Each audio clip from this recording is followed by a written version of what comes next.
이름을 우리 하나님이 받으신 줄 믿고 하나님 앞에서 복을 누리시기 바랍니다. 우리 하나님의 말씀을 같이 보겠습니다. 마태복음 8장 14절부터 17절까지. 마태복음 8장 14절부터 17절까지의 말씀을 같이 읽겠습니다. 시작. 예수께서 베드로의 집에 들어가사 그의 장모가 열매로 알아놓은 것을 보시고 그의 손을 만지시니 열매가 떠나가고 여인이 일어나서 예수께 수종 들더라. 점을 맨 사람들이 귀신 들린 자를 많이 데리고 예수께 오거늘 예수께서 말씀으로 귀신들을 쫓아내시고 병든 자들을 다 고치시니 이는 선지자 이사야를 통하여 하신 말씀에 우리의 연약한 것을 친히 감당하시고 병을 짊어지셨도다 함을 이루려 하심이더라. 아멘. 우리 다 같이 인사합니다. 튼튼한 교회는 예수를 믿습니다. 튼튼한 교회는 성령이 인도합니다. 튼튼한 교회는 영적인 튼튼한 교회입니다. 교회는 생명이 넘칩니다. 말씀을 들으면 영혼이 살아납니다. 말씀을 들으면 저주가 사라집니다. 말씀을 들으면 질병이 말씀을 치료됩니다. 들으면 가정이 내 회복됩니다. 영혼아 성령 내 충만하자. 영혼아 복을 받자. 내 영혼아 행복하자. 내 영혼아 예배에 성공하자. 함께 세 번씩이나 영혼의 때를 준비합시다. 영혼의 때를 준비합시다. 영혼의 때를 준비합시다. 지금 이 1년 넘게 이제 1년 가까이 코로나가 참으로 우리를 힘들게 하고 어렵게 하는데 그러나 전망을 봐도 그렇게 밝지 않습니다. 올 1년에 끝날 건지 내년에 끝날 건지 백신을 맞아도 이건 아마 끝까지 우리의 삶 일부라고 생각하고 가야 된다. 이렇게 전문가들이 얘기를 들어봐도 참으로 답답하지 아니할 수가 없어요.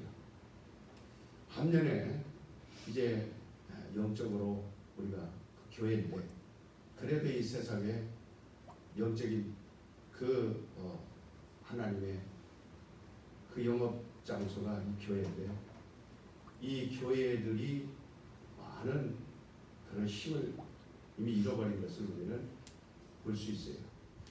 이제 목사들이 악에 받쳐서 이렇게 오늘 연다 그렇게 해도 안 되고 목사들이 데모에서 광화문에 나가서 왜 교회를 문닫겠냐 이렇게 해서도 안 되고 목사들이 억울하다 예배는 하나님께서만 열 수 있고 닫을 수 없다 이렇게 얘기를 해도 소용없습니다. 지금은 때를 잘 분별하는 게 중요합니다. 데모에서 되는 것도 아니고 골기대에서 되는 것도 아니고 사람들 군중들을 모은다고 해서 되는 것도 아니고 한번 하나님이 닫으시면 열 길이 없어요. 하나님이 한번 닫으면 누구도 아무리 아웃을 쳐도 열 수 없고 또 하나님이 열으셔도 또 누구도 닫을 자가 없습니다. 우리는 참으로 이 코로나뿐만이 아니고 인류 역사 가운데 재앙은 수없이 많이 있었습니다. 오늘날만 재앙이 있는 것이 아닙니다. 그런 재앙을 보면서 우리는 하나님을 잊지 않고 꾸준히 기도하며 이 연약한 것들을 이기며 달려나왔습니다. 그러나 지금은 연약한 것을 이기려고 하는 정도가 아니라 이제는 우리 주님이 오실 그때가 임박해졌기 때문에 지금은 스스로들 알아서 예수를 찾으셔야 됩니다. 이제는 교회에서 나를 책임져 주겠지. 교회가 많으니까 교회들이 나를 인도해 주겠지. 그런 시대는 지나갔다 이 말입니다. 아직도 우리는 한가한 생각하고 있어서는 절대로 내 영혼을 보장받을 수 없어요. 담보받을 수 없어요. 이건 제가 하는 말이 아니고 이미 그 시점이 성경에서 하나님의 예언을 다 말씀해 주셨어요. 그래서 이 신약성경 요한계시록은 전부 다가 예수님 오신다는 소식입니다. 구약성경 39권을 통틀어서도 초림에 대해서 그렇게 말하지 않았어요. 어느 성경 전체를 통해서 예수님이 초림에 대해서 오실 것이다 그렇게 말하지 않았습니다. 그러나 재림이 얼마나 중요하고 예수님 다시 오심이 얼마나 중요한가에 대해서 우리는 신약성경 27권 가운데 요한계시록 전체를 통틀어서 들으라, 깨달아라, 기도하라, 깨어있어라, 도적같이 오리라, 마지막 때는 이런 징조들이 있으리라, 마지막 때는 이런 일들이 있으리라, 수없이 전 성경을 가지고 얘기해주고 있습니다. 뿐만 아니라 참으로 모든 신약성경을 통틀어서 다 주님이 오신 이유, 그리고 다시 오실 주님에 대해서 모두가 선교하고 전도하고 교회를 세워서 여기까지 왔습니다. 이 산모가 아이를 잉태할 때 10개월을 뱃속에 잉태합니다. 그 기간은 길어요. 그러나 출산할 때는 눈 깜빡할 사이에 출산합니다. 10개월에 비해서 그 출산할 때는 순간 출산하고 맙니다. 이제 우리 주님의 오심도 이와 같다. 데살로니가전서 5장 1절부터 3절까지 말하고 있어요. 잉태의 고통은 있으나 그러나 출산의 그 시간은 짧으리라. 도적 같으리라 그랬습니다. 도적같이 온다고 했습니다. 이 도적같이 온다라는 말을 성경 여러 군데서 말씀하고 있어요. 마태복음 24장에서도 말씀하고 있습니다. 그래서 슬기로운 다섯 처녀처럼 깨어서 기름을 준비하라. 그때는 도적하죠. 그러니까 눈 깜빡할 사이에 말합니다. 아주 순간 주님 오신다. 그러니 그 순간 놓치면 우리는 너무 억울하고, 그 순간을 우리는 놓치면 참으로 이 마지막 7년 대화 환란을 견뎌 나갈 수가 없습니다. 이 7년 대화 환란은 전무후무한 전쟁이 있고 전무후무한 전염병과 재앙과 끝없는 인간의 경험해보지 못한 것들이 이 7년 대화 환란 가운데 있다고 그러는데, 지금 7년 대화 환란의 그 초입에 거의 들어왔다고 봐도 과언이 아닐 만큼 들어와 있습니다. 그를 성경 어디서 우리가 찾아볼 수 있느냐? 지금 현재 이 짐승의 그 출현이 어떻게 일어나고 있는가? 이 코로나를 통해서만도 그것을 볼 수 있어요. 결국 이 코로나는 전염병으로 인해서 우리에게 재앙을 주고 그 다음에 경제적으로 어렵게 한 것은 아무것도 아닙니다. 결국 코로나를 통해서 알게 하는 건 하나님의 뜻이에요. 하나님의 뜻이 어떻게 이루어지고 있는가를 보면은 아는 겁니다. 전에도 이런 재앙이 있었고 또 우리가 많은 짧은 인생 속에서 느낀 것들이 많습니다. 그러나 이 모든 것은 짐승이 하나하나 그것을 계획해 나가는 것, 실질적으로 해나가는 것. 이 교회를 문 닫아라 열어라, 문 닫아라 열어라 하는 것도 한 번에 하지 않습니다. 서서히 옥죄어 온 겁니다.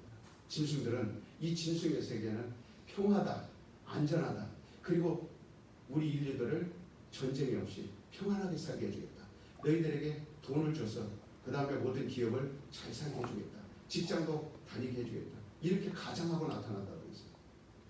양의 탈을 쓰고, 일이지만 양의 탈을 쓰고 나타나는, 이게 마지막 때 주님 오신 직전의 일입니다.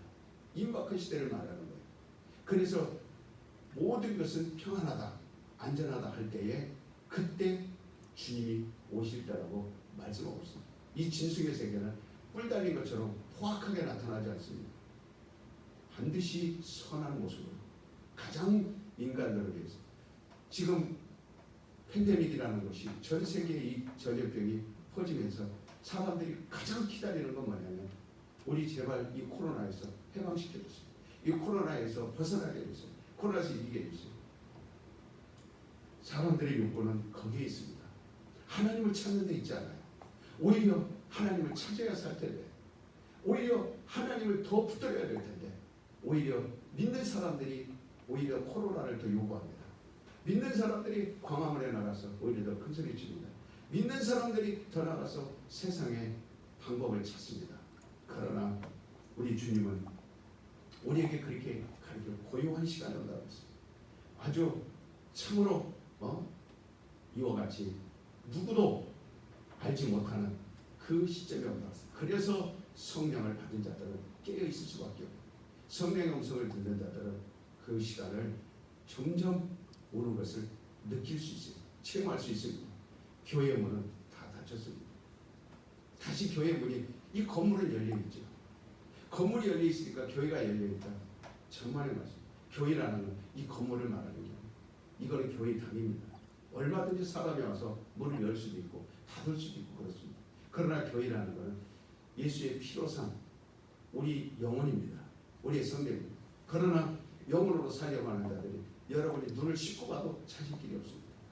그저 다시 이 재앙이 지나가기만 바랄 뿐이고, 그저 이 고난이 나에게서 안 닥치기만을 바랄 뿐이고, 그저 나에게 다른 사람은 어쨌든 간에 내 삶이 조금 더 안전했으면 좋겠다, 이 염려이지, 결국은 정말 교회의 문이 닫혔다는 건 뭘 말해요? 예수를 그렇게 사모하지 않습니다.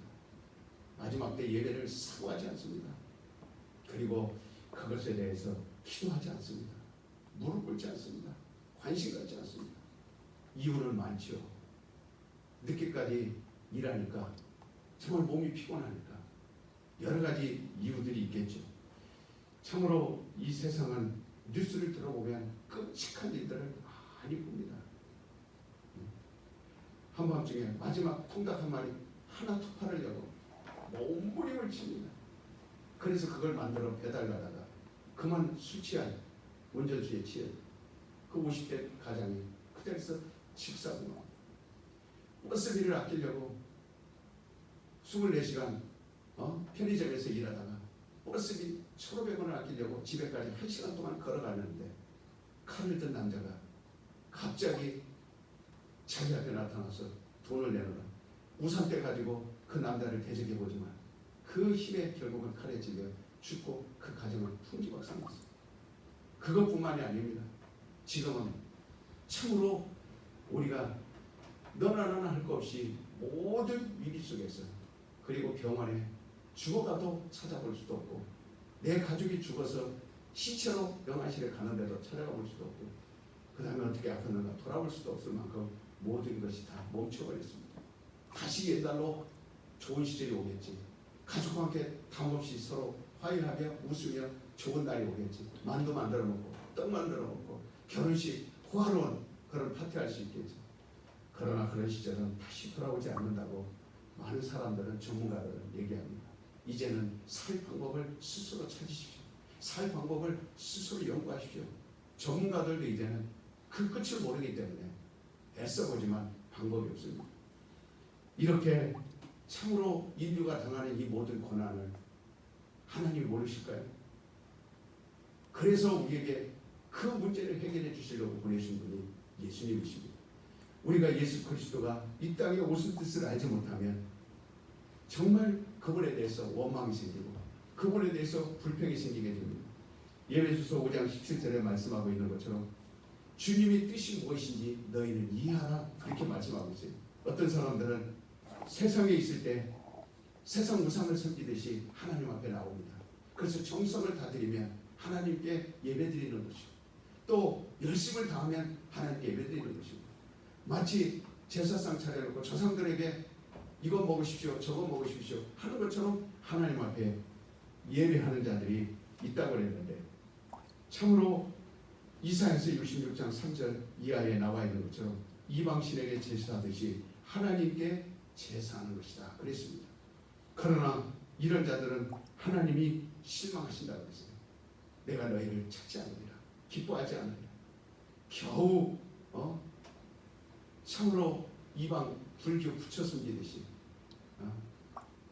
다른 종교 그저 장사 잘 되게 해달라고 향불 피듯이 밥 떠놓고 거기다가 귤 몇 개 올려놓고 그렇게 귀신을 섬기듯이 하나님 앞에 나와서 형식이요, 어떤 의식이요, 전부 다 어떤 재물이나 명예나 권세나 이 땅에 자기의 욕구를 채우려고 하나님을 찾는 자들은 하나님이 거기에 대해서 실망하신다고 말씀하고 있습니다. 기뻐하지 아니하신다고 말씀하고 있습니다.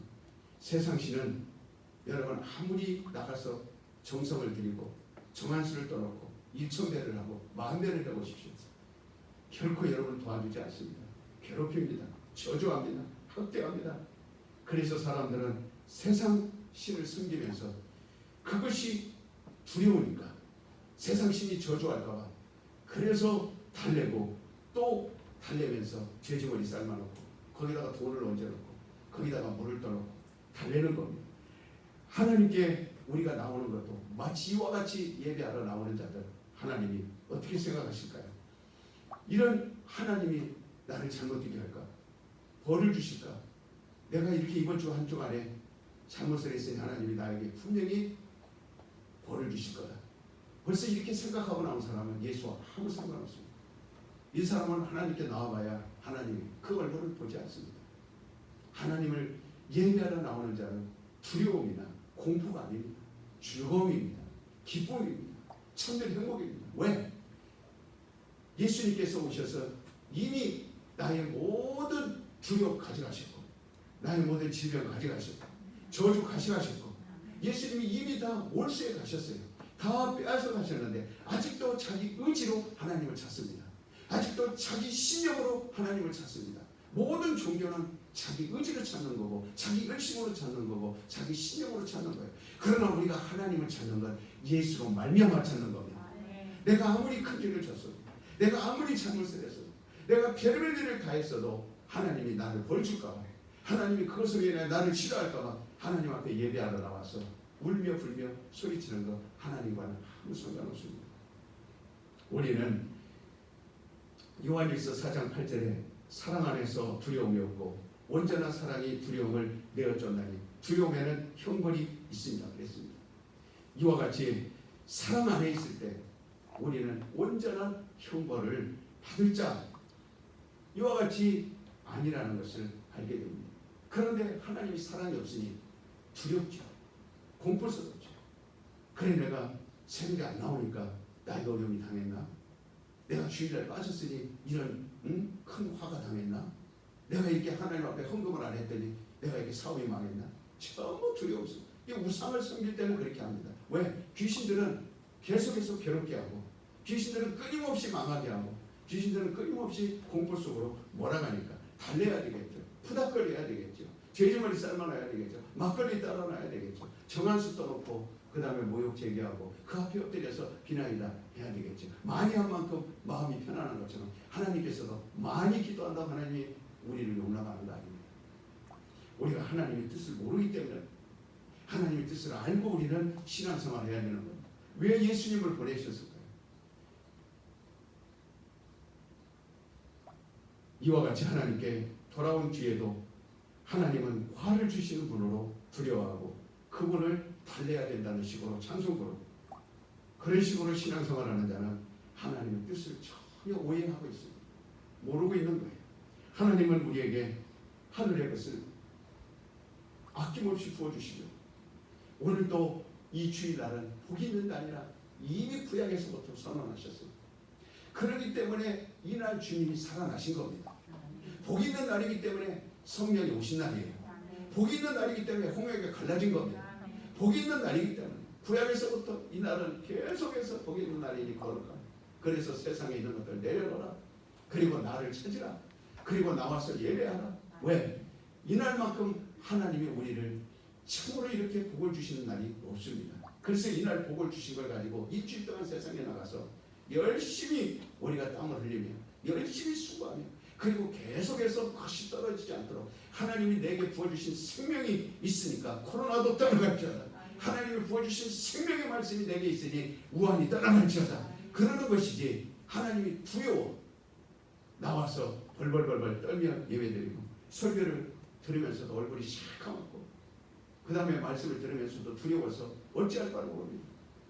그냥 고개를 숙이고 있고 몸을 떨고 있고 얼굴이 시커멓게, 벌써 두려워하는 사람의 얼굴이 나타납니다. 그러나 하나님은 기뻐서 정말 그분의 그 예배에 하나님이 모든 것을 열어주시 채워주신다는 감사함과 즐거움을 예배드린 사람은 얼굴에 벌써부터 쓰여서 서서히 윤택해지고 서서히 평화가 넘쳐지고 서서히 그 얼굴에서, 그러나 두려움 속에 말씀을 들으면 들을수록 두려움 속에 빠져들어가는 사람은 이미 하나님을 우상 섬기듯 그렇게 하나님을 섬긴 겁니다. 그래서 로마서 3장 23절에 보면 하나님께서는 우리에게 하늘의 것을 부어주시려고 했는데, 아무리 빗물이 하늘에서 쏟아져도 저수지가 없으면 물이 고일 수가 없어요. 아무리 우리가 차를 많이 준비했어도 찻잔이 없으면 따라서 마실 것이 없습니다. 그만큼 하나님이 하늘 문을 여시고 보아주시려고 하지만 담을 그리셨거든요. 그래서 모든 사람은 죄를 범하였으면 하나님의 영광에 이르지 못하더라. 하나님 앞에 받지 못하는 건 죄 때문에 그렇습니다. 죄의 문제가 해결돼야만, 그래서 이 죄라는 것이 담이 되고 죄라는 것이 부름이 되고 죄라는 것이 하나님과 나 사이의 교통을 끊어버린 거예요. 이 문제를 해결해야만 하나님 앞에 우리가 그 보고를 누릴 수 있는 거예요. 그래서 참으로 영광에 이르지 못하다가 하나님의 아들 예수 그리스도가 이 땅에 오신 이유는 하나님께로부터 복을 누리지 못하는 인생들을 불쌍히 여기시고, 그래서 막힌 담을 걸고 하나님께서 주시는 그 영광을 인간에게 주고자 그래서 오신 거예요. 즉 예수 그리스도는 우리에게 향하신 하나님의 뜻입니다.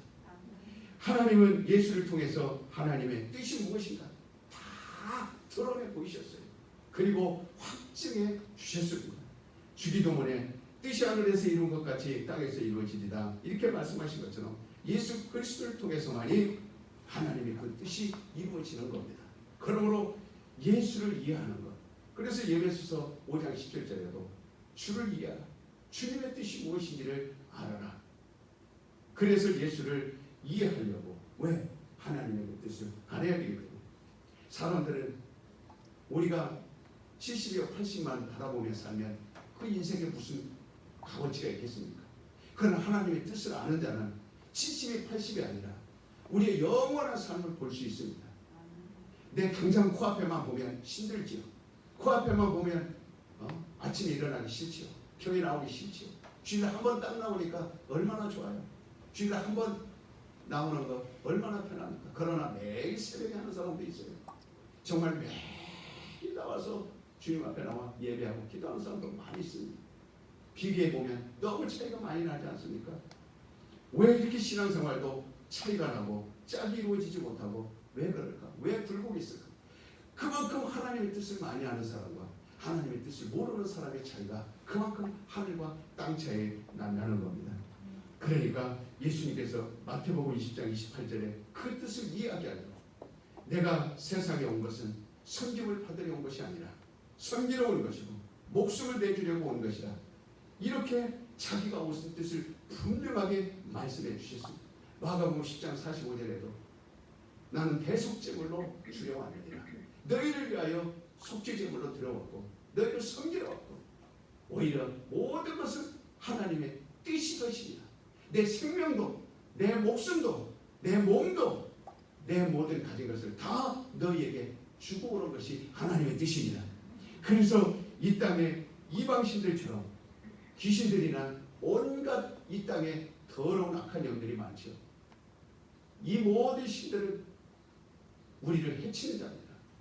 우리를 갖다 망하게 하는 자입니다. 괴롭게 하는 자입니다. 형벌하러 온 것입니다.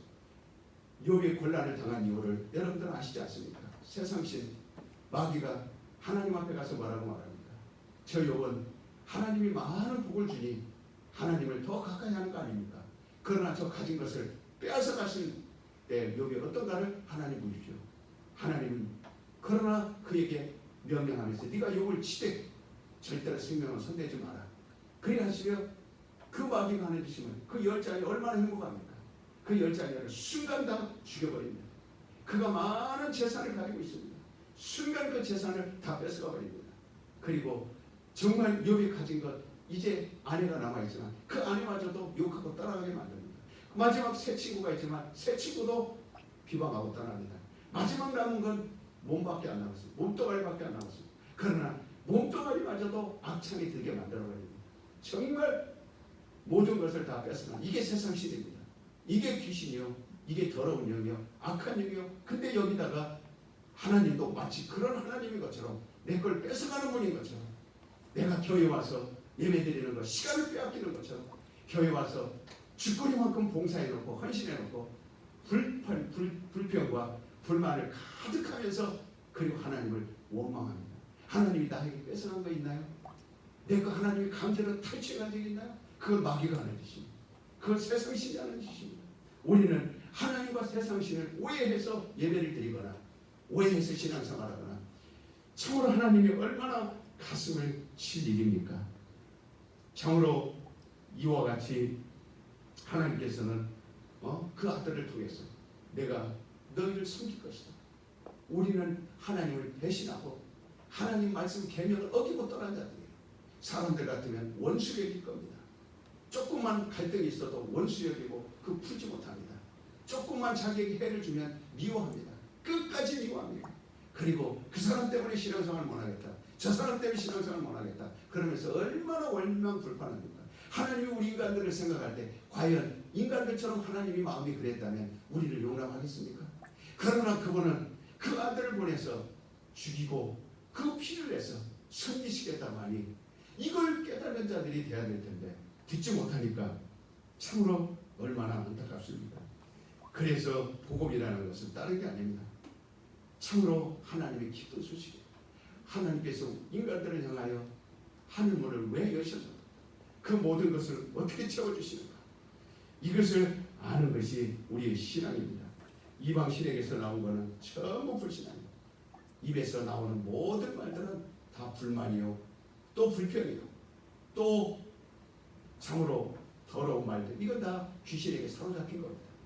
예수는 우리를 성지로운 분이요, 목숨을 내주기까지 성지로운 분이라고 그랬어요. 만일 그가 우리에게 부담을 주었다면 이것은 성경이 아닙니다. 예수님 오셔서 누구만큼이라도 부담을 줬다면 그건 복음이 아니에요. 그건 기쁜 소식이라고 말할 수 없습니다.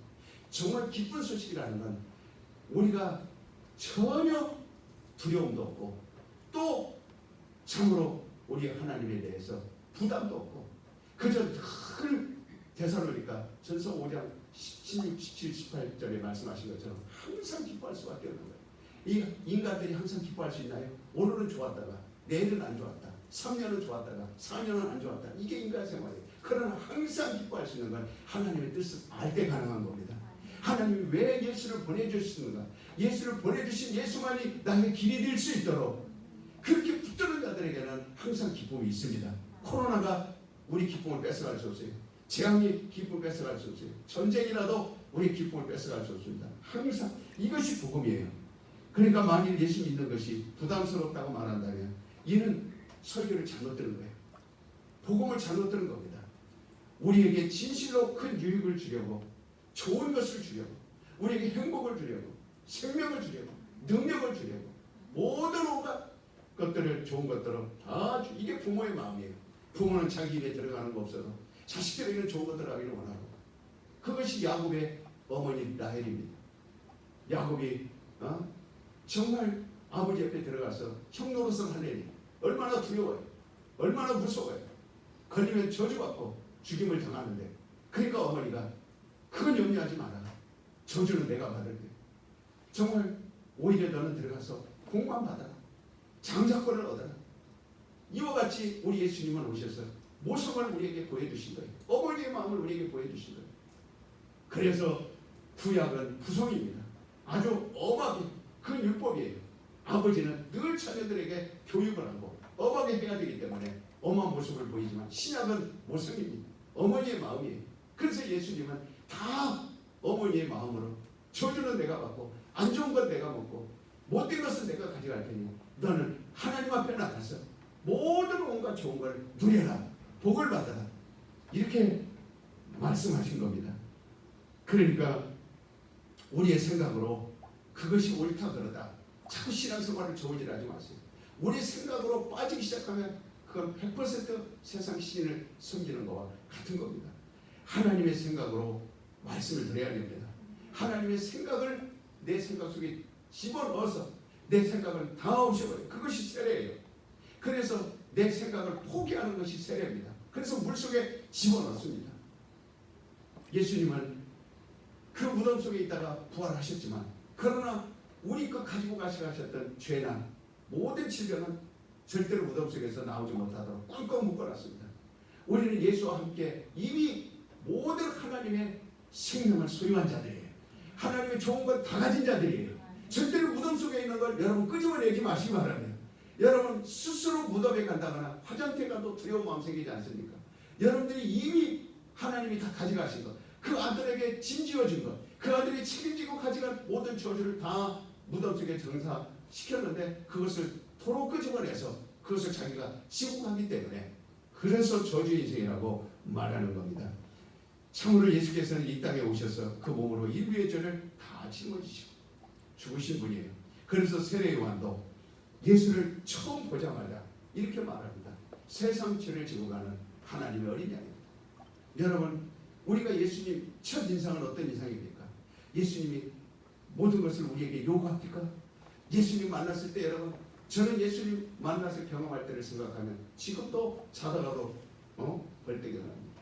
내가 살면서 세상에 이런 때 저런 때 못 와서 그러니 예수님 얼굴을 뵐 때, 처음 예수님 얼굴 만날 때는 내 죄가 사해졌고 내 모든 나를 억압하고 있는 그런 무시무시한 이런 포악한 것들이 내게서 사라지고, 나의 잘못된 습관들이 사라지고, 나의 참으로 입에서 더러운 말들이 사라지고, 그 다음에 가난이 사라지고, 저주가 사라지고, 질병이 사라지고, 이것들이 예수님의 첫 인상이에요. 내 죄와 함께 모든 찌꺼기들이, 그래서 하얀 정말 흰 양털보다도 더 흰 그 종이를 저에게 보여주셨어요. 그래서 흰 눈보다도 더 흰 종이를 저에게 보여주셨어요. 그래서 그 종이를, 여러분들 우리가 식당에 가면 그 책상 위에 하얀 종이를 배우거나 숟가락 넣고 반찬 올리죠. 그 종이를 보는 순간 정말 점 하나 없고 티 하나 없고 모든 흔적 하나 없고 다 끝까지 하얀 종이를, 그래서 성령이 충만하여 그걸 가지고 일주일 동안 정말 울며불며 찬송하며 그 기쁨을 지금도 잊을 수가 없습니다. 지금도 저는 세상 사람들 손가락질해도 그것으로 인하여 하나님과 나 사이에 문제가 없다는 걸 내 입으로 시인합니다. 나는 죄인이 아닙니다. 나는 죄가 없습니다. 이미 예수 그리스도께서 오셔서 내 죄를 다 가져가셨습니다. 그분이 나의 모든 악한 것 가져가셨습니다. 그분이 나를 살려내신 분입니다. 그래서 내 윤리적으로 도덕적으로 잘못했다는 것을, 그것을 시인 안 하는 것이 아니라 이미 내 영혼은 이렇게 하얀 종이처럼 깨끗한 겁니다. 내 영혼은 흰 눈처럼 흰 겁니다. 그러니까 거기에 하나님이 부어주시는 거예요. 거기에 하나님이 복을 주시는 겁니다. 그래서 세례 요한은 그걸 눈으로 본 거예요. 보라, 세상 죄를 지고하는 하나님의 어린 양이다. 누구든지 아마 인류 가운데서 예수님을 처음에 본 사람들은 빼앗아가는 것을 본 사람은 없을 거예요. 예수의 첫인상은 인류에게 어떤 큰 부담을 안겨주거나, 신앙생활할 때 교회 오는 것을 부담스럽게 하거나, 헌금하는 걸 부담스럽게 하거나, 그것이 부담스러워서 그렇게 오신 분이 아니라, 그분은 우리에게 요구한 것이 없어요. 자기 몸을 내어주고 피 흘린 것밖에 없어요. 그런데 사람들은 교회에 오면 목사님 나 부담스러워요. 나 집사 식품 못 맡겠어요. 나 성가대 못 하겠어요. 부담스러워요. 나 이거 시키지 마세요. 부담스러워요. 나 교회 나가기 싫어요. 부담스러워요. 주님이 언제 그러세요? 주님이 언제 여러분들에게 부담을 끼친 적이 있습니까? 참으로 교회에 다니지 않는 자들도 이 교회를 바라보면 십자가를 바라봅니다. 십자가를 물어봅니다. 안 믿는 사람에게 저 십자가가 무슨 뜻입니까? 아, 예수님이 저기에 달려 피 흘려 죽으시지 않았습니까? 이렇게 자기의, 정말 세상 사람들도 불신자들도 예수의 그 은혜를 합니다. 예수의 공로를 합니다. 그분이 피 흘려 우리에게 부담 주지 않으려고 모든 걸. 근데 참으로 우리 죄 때문에 죽어야 된다는 건 사람들은 생각을 하지 않습니다. 우리 인간을 대신해서 십자가에 죽으셨을 뿐 우리에게 아무런 부담도 주지. 오늘 많은 사람들이 내가 주님의 희생했다, 내가 주님 앞에 수십 년 희생했고 그래서 어리석게 살았다, 이렇게 교만한 마음 때문에 그런 생각을 갖고 살아가는 사람들이 얼마나 많은지 모릅니다. 하나님이 내게서 빼앗은 것이 있다면 내가 과거에 지은 참으로 씻을 수 없는 죄, 내가 과거에 저질렀던 모든 불악한 행동, 내가 과거에 행할 수 없었던 그런 더러운 것들 주님이 다 가져가셨어요. 온갖 내 고통, 온갖 내 핏덩어리, 온갖 가난, 온갖 크고 작은 질병. 저희는 제가 54년이 이제 우리 예수님을 받아들이고 54년 됐어요.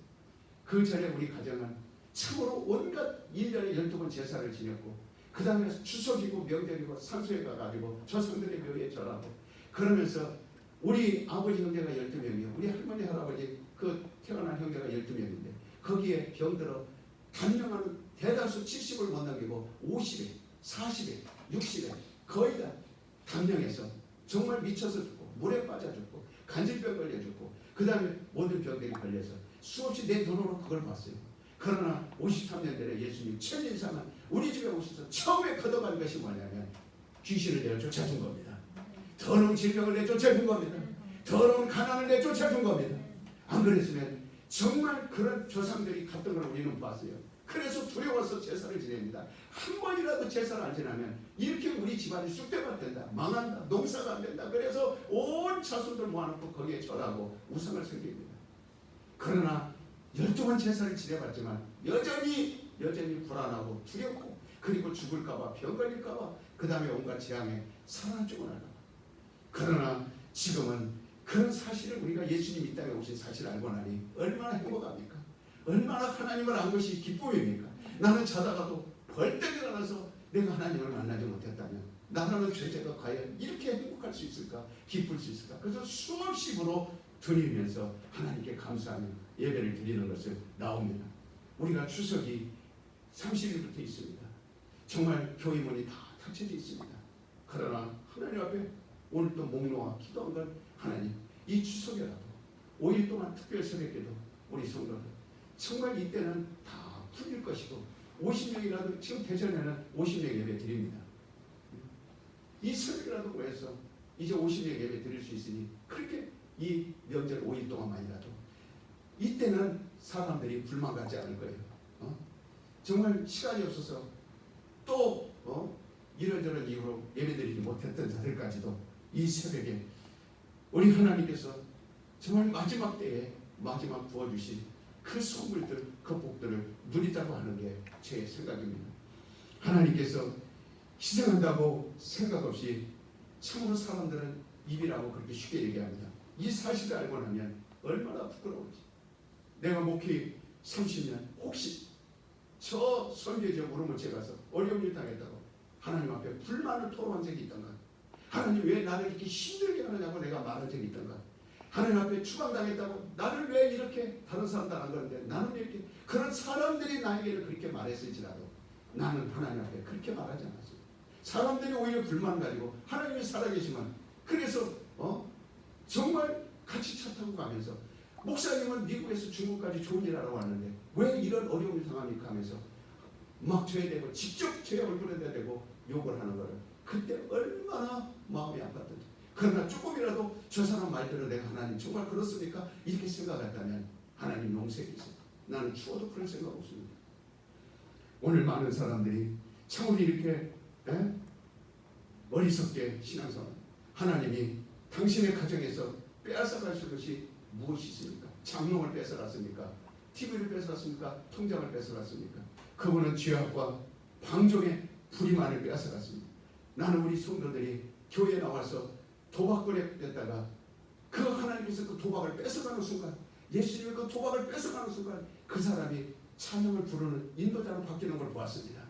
그가 월급만 타면 도박장으로 끌려가고, 월급만 타면 도박장으로 가고, 그렇게 해서 인생을 허비하고, 그러나 우리에게 와서 1대1로 세례 공부하고, 그 다음에 안수하여 성령 받게 하고 나서는 하나님이 도박을 뺏어가 버리셨어요. 그가 담배 피던 것도 뺏어가 버리셨어요. 그가 술로 고래됐던 것도 뺏어가 버렸습니다. 그러면서 몸은 건강해졌고, 마음도 건강해졌고, 정신도 건강해졌고, 그리고 오히려 그가 성령을 충만하게 받아서 하나님 앞에 감사하는 걸 저는 목회하면서 수없이 봤습니다. 우리 가정에서 뭘 뺏어갑니까? 가장 안 좋은 건 하나님이 다 뺏어가십니다. 저주, 질병, 근심걱정, 불행, 멸망, 이것들을 하나님이 들어오셔서 뺏어갑니다.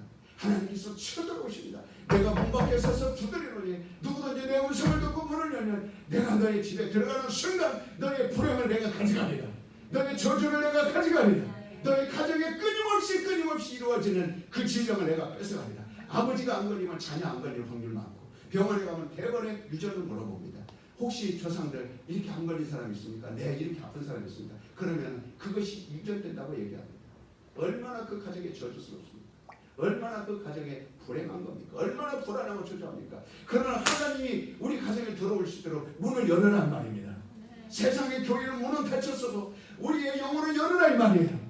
열고서 그걸 영접하라는 말이에요. 영접하는 자, 그 이름을 믿는 자들에게는 하나님께서 사별되는 권세를 허락하신다고 그랬습니다. 오늘 본문 말씀에 뭐를 말하고 있습니까? 베드로는 참으로 예수님의 제자입니다. 그러나 그 집에도 열병이 걸린 사람이 있고, 그 집에도 끊임없이 어려움을 당하는 사람이 있을 겁니다. 그러나 베드로는 자기가 할 수 있음에도 불구하고 예수님을 모시기를 원한 겁니다. 예수님을 왜 모셨습니까? 우리 장모님이 열병으로 죽게 생겼으니 병만 낫게 해주십시오. 그런 목적이 아닐 거예요. 베드로의 형제 안드레도 신앙생활 잘합니다. 정말 그의 아내도 그의 장모를 통해서, 그러나 오늘 목회자가 되고 목회자 사모가 되고 전도사가 되고 전도사 사모가 되지만 사모들 정말 얼마나 목회자 속색이 있는 사람 많습니다. 목회자가 목회 못하는 이유는 다 사모 역할이 큽니다. 사모들이 대다수 역할을 잘못해주면 목회는 30% 흘러가고 맙니다. 그럴 때 이 장모 집에 갔을 때는 베드로의 아내의 어머니예요. 그 장모가 그 병을 낫고 예수님을 만나고 자기에게 있는 쓴뿌리들을, 자기에게 있는 못된 성격, 자기에게 있는 못된 성품들을 예수님이 뺏어가실 때 그걸 내어놓고, 이제부터는 내 딸도 내가 잘 관리하겠습니다. 이제부터는 내 남편도 잘 관리하겠습니다. 이제부터는 내 자식들도 잘 관리하겠습니다. 예수님께 모든 안 좋은 것을 내어놨을 때 예수님이 그 가정을 병 낫게 해주실 뿐만 아니라 그 가정으로 인하여 소문나게 해주신 겁니다. 그래서 그 동네에 수많은 귀신 들린 사람들이 찾아왔다고 그랬어요. 수많은 병든 사람들이 찾아왔다고 그랬습니다. 그러나 예수님이 그 밤을 새도록 다 치료해 주시고 문제를 해결해 주시고 그 동네에 있던 모든 세상신, 어둠의 영, 악한 것들은 다 짊어지고 예수님이 가신 겁니다. 오늘 우리는 참으로 이 짧은 인생 사람들이 불만을 갖습니다. 난 친구들을 포기할 수 없습니다. 그러면서 예수 믿는 바람에 친구 잃어버렸다는 거예요. 예수 믿는 바람에 직장 잃어버렸다는 거예요. 예수 믿는 바람에 손해봤다는 겁니다. 참으로 여러분 이렇게 섭섭하다고 하나님 앞에 얘기할 수 있습니까? 주님은 술 취하지 말라, 방탕하지 말라. 그러면서 술도 뺏어가고 방탕도 뺏어가고 도박도 뺏어가고 그 속에 있는 쓴뿌리들도 다 뽑아가셨습니다. 오히려 나에게서 질병을 뽑아가신 하나님 앞에 섭섭하다고 얘기합니까? 오히려 술 취하는 그런 삶을 뺏어가셨는데 그것을 섭섭하다고 말할 수 있습니까? 오히려 정말 나를 신앙생활 못하도록 하는 남편, 신앙생활 못하도록 하는 친구를 뺏어가셨는데 오히려 그걸 원망합니까? 그것을 오히려 하나님 앞에 나와서 불평합니까? 우리는 뭔가 신앙생활에 오해를 하고 잘못 바탕이 된 것을 알 수 있어요. 정말 나의 모든 방종, 잘못 살아온 것들 주님 뺏어갔기 때문에 나는 복을 누리는 자가 되었고 하늘의 영광을 누린 자가 되었고 하늘 소망을 기다리는 자가 되었는데 이것을 억울하다고 얘기한다면 더 이상 무슨 길이 있겠어요? 이걸 억울하고 섭섭하고 원통하다, 내가 교회 나가서 얻은 게 뭐냐, 이렇게 하나님 앞에 따지면 그 사람은 과연 길이 있을까요? 과연 그 사람에게 미래가 있을까요? 우리는 하나님께 대한 정말 오해를 없애야 됩니다. 시편 58편 19절 보면 날마다 우리 짐을 지시는 주 곧 우리의 구원이신 하나님을 찬송할지로 찬송할지로 이렇게 말씀합니다. 우리 짐을 짊어지시는 분이요 그것은 순전히 우리에게 구원을 베풀어 주기 위함이라 그랬습니다. 우리는 무겁고 힘든 우리의 짐을, 그래서 마태복음 11장 28절에도 수고하고 무거운 짐진 자다 다 내게로 오라.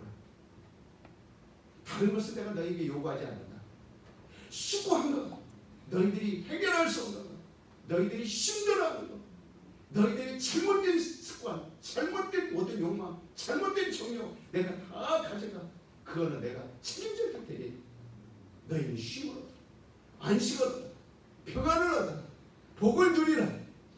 많은 사람들이 코로나 때문에 무서워하는 게 아닙니다. 미래가 없기 때문에 무서워합니다. 이런 일은 지금까지 경험해보지 못했기 때문에. 전 세계적으로 이제 우리 주님이 오시는 소식을 듣는 사람들은 거기에 귀를 바짝 기울이고 있습니다. 발자국 소리가 들립니다. 이스라엘의 절기로는 봄의 절기가 있고 가을의 절기가 있습니다. 봄의 절기는 그들이 6월절이 있습니다. 그 다음에 초실절이 있습니다. 그리고는 오순절이 있습니다. 무교절이 있고 오순절이 있습니다. 6월절은 출애굽, 영원토록 자손 대대로 너희가 이것을 기념한다. 예수님이 출애굽시킬 때 내 피로 너희를 나오게 한 것을 너희를 기억하라. 너희가 하나님의 백성이 된 걸 기억하라. 무교절은 예수님이 무덤에 계시는 걸 말합니다. 초실절이라는 것은 예수님의 부활을 말합니다. 그리고 오순절이라는 것은 그 바로 이 성령 강림을 말하는 거예요. 그러니까 이 신약에 와서는 무슨 절기들이 있습니까? 신약에서는 가을 같은 거예요. 이 봄의 절기는 예수님의 초림을 말합니다. 그러나 신약에 와서 우리가 절기들을 세계를 지킵니다. 그것은 우리 주님이 바로 재림을 말합니다. 거기에 세계의 절기가 무엇이 있습니까? 바로 장막절이 있죠. 그 다음에 그들이 나팔절이 있습니다. 이스라엘에서. 이 나팔절이 9월 19일이에요. 열흘 뒤에 있는 것이 속죄절입니다. 속죄절 다음에 5일 후에 있는 것이 장막절이에요. 그래서 주님이 이제 오시는 것을 그들은 그렇게 나팔절, 우리 주님이 재림하실 때 불을 주는 것이 나팔입니다. 우후, 주님 오신다. 우, 나팔절. 그들이 주님 오실 것을 준비하고 기다려요. 그것이 9월 19일이에요. 놀랍게도 9월 15일 날 미국 트럼프 대통령 백악관에서 이스라엘과 이슬람이 평화조약을 맺습니다. 그것이 전 세계 뉴스에 나갑니다. 이걸 뭘로 볼까요? 나팔절. 정말 이 나팔절을 우리는 주님이 오시든 안 오든 성경은 이미 그것이 주님 오실 때에 대해서 예언한 것입니다. 뿐만 아니라 속죄절은 그들이 이제 마지막 참으로 이스라엘 백성들을 구원시킬 겁니다. 그들은 일시에 구원했습니다. 이스라엘은 100% 구원했습니다. 영혼으로 구원했든 육신으로 구원했든 하나님이 그들을 다 모아서 한꺼번에 구원을 시킬 겁니다. 그래서 그들은 1년에 한 번 대제사장이 그렇게 짐승의 피를 가지고 성소에 들어가 이스라엘 백성들의 죄를 다 사해줍니다.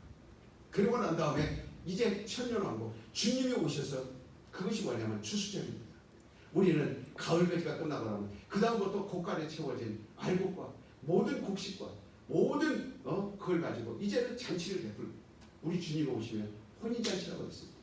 그것이 장막절이에요. 초막절이라고 합니다. 우리는 추수감사절 그렇게 보냅니다. 그 절기가 가을 절기예요. 봄 절기가 따로 있고 가을 절기가 있습니다. 우리를 모으실 때가 있고 이제는 우리를 거듭할 때가 있습니다. 심을 때가 있고 거듭할 때가 있어요. 여러분 원망 불평한 거 있으면 정말 여러분 토해내시기 바랍니다. 우리 예수님 오셔서 원망하도록 우리에게 그분이 우리를 뺏어간 것도 없고 우리의 것을 어거지로 우리를 갖다가 시킨 적도 없고 우리에게서 모든 것을 막 우리가 하기 싫은 것을 하라는 분도 아닙니다. 정말 우리는 전심전력에서 그분이 우리에게 베풀어 주실 것, 우리에게 목숨을 줘 하늘의 행복과 영광과 그 생명을 우리에게 다 주신 것, 이것을 우리는 정말 사모해야 될 줄 믿습니다. 이 기도와 찬양과 예배는 빼앗기는 것이 아닙니다. 주일날은 우리가 빼앗기는 게 아니에요. 오서 기도합니다. 이건 주님이 빼앗아가는, 하나님이 주시는 거예요. 찬양은 주님이 빼앗아가는 거예요. 찬양은 하나님이 주시는 거예요. 이 설교는 책망하는 게 아닙니다. 이 설교는 여러분들 거 빼앗는 설교가 아닙니다. 하나님이 여러분을 복을 주시는 게 모든 예배의 시종이고 처음부터 끝까지는 하나님이 채워주는 겁니다. 하나님의 복을 누리는 겁니다.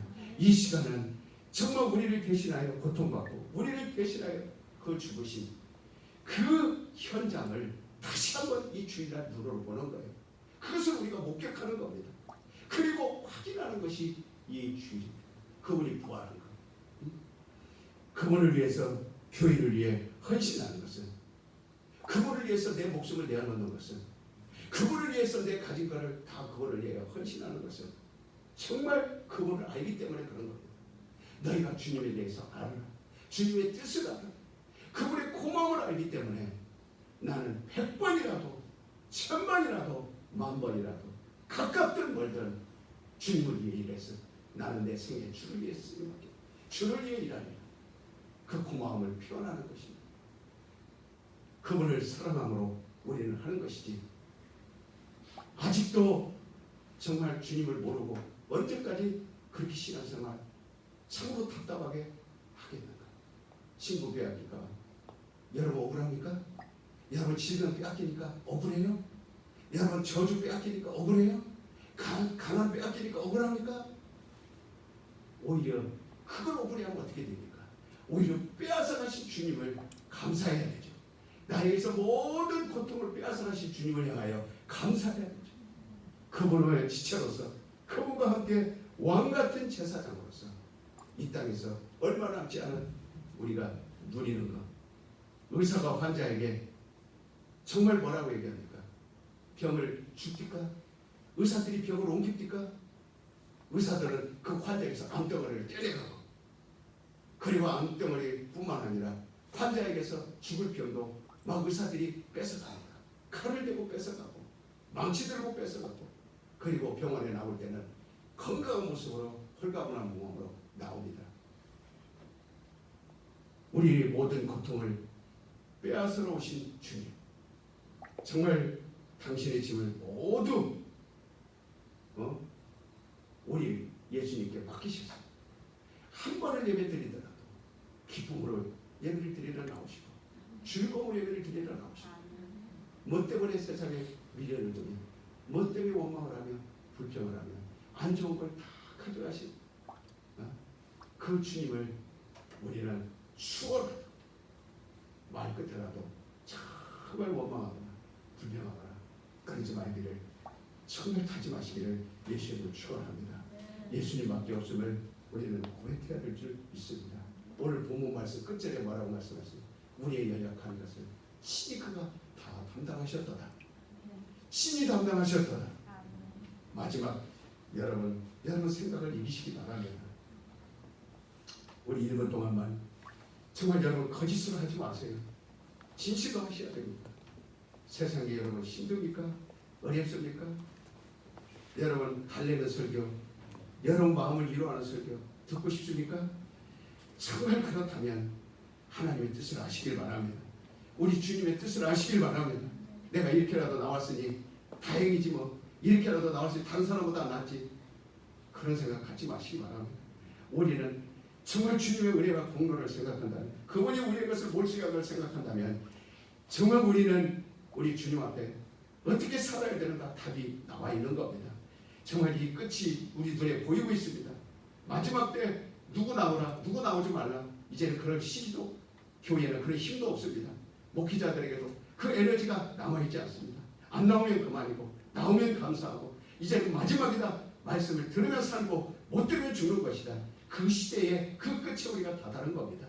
지금은 더 이상 우리에게 뭔가 새로운 참으로 우유부단하게 신앙생활하는 그것이 우리에게 남아있을 거라 생각한다면 주님 만나지 못합니다. 이 시간 참으로 주님 감사합니다. 내 영혼 다시 한번 붙들어 주셔서 주님 날 사용하여 주시옵소서. 나 써주시옵소서. 주님 이제는 내가 살기를 원합니다. 살아야 됩니다. 나와 내 가족이 살기를 원하오니 주여 모든 연약한 것을 주님이 담당하여 주셨으니 이제는 수고하고 무거운 짐들을 주님께 맡겼으니 가벼운 마음으로 주님 알게 하여 주시옵시고 기쁜 마음으로 평안한 마음으로 돌아가게 하여 주시옵소서. 주님 기다리게 하여 주시옵소서. 우리 주여 주여서 우리 주 기도합니다. 시작. 주여.